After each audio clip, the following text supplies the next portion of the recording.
39 na individual na dadalo sana sa kasal at graduation sa Nueva Vizcaya ay naaksidente sa Kabayan, Benguet. Samantala, 5 pasahero nasawi. Para sa karagdagang detalye, nasa kabilang linya si Bombo Mariel Apat. Bombo Mariel?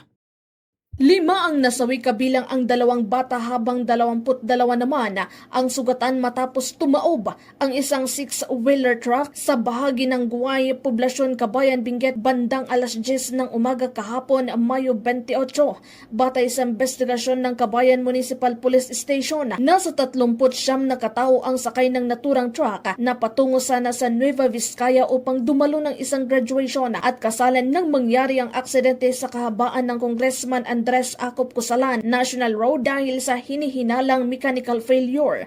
Kinumpirma ni Kabayan Mayor Rex Alwin Akisan ang pagkasawi ng 5 pasahero na kinabibilangan ng 3 anyos, 11 anyos, 43 anyos, 55 anyos at 79 anyos na pawang mga residente ng Baoco Mountain Province.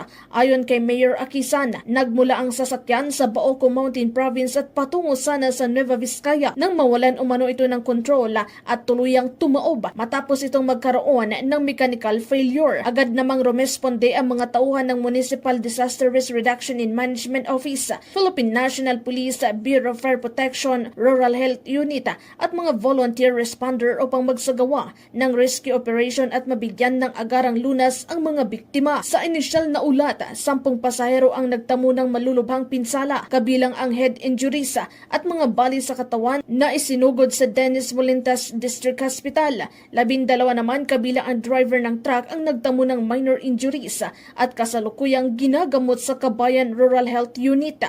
Samantala, 12 pasahero ang hindi nasugatan at pansamantalang dinala sa Rural Health Unit at Barangay Hall ng poblasyon. Patuloy naman ang pagbabantay at pagbibigay ng tulong ng lokal na pamahalaan at iba't ibang ahensya sa mga biktima at ang kanilang mga pamilya. Muli ring nanawagan si Mayor Akisan sa publiko na mag-ingat sa paglalakbay, lalo na sa mga bulubunduking kalsada upang maiwasan ang kahalintulad na trahedya. And on behalf of the local government unit of Kabayan, we'd like to express our heartfelt sympathies and prayers to the victims, their families, and everyone who were involved in the incident.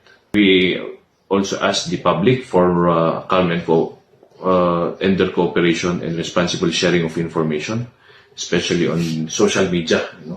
Hirap po tayo na mag-share ng unverified reports. So let us avoid spreading unverified reports that may cause unnecessary fear or confusion. Para sa Bombo Network News, Bombo Mariel Apat, and this is Bombo Radio Philippines, the #1 and most trusted source of news and information, Basta Radio. Bombo!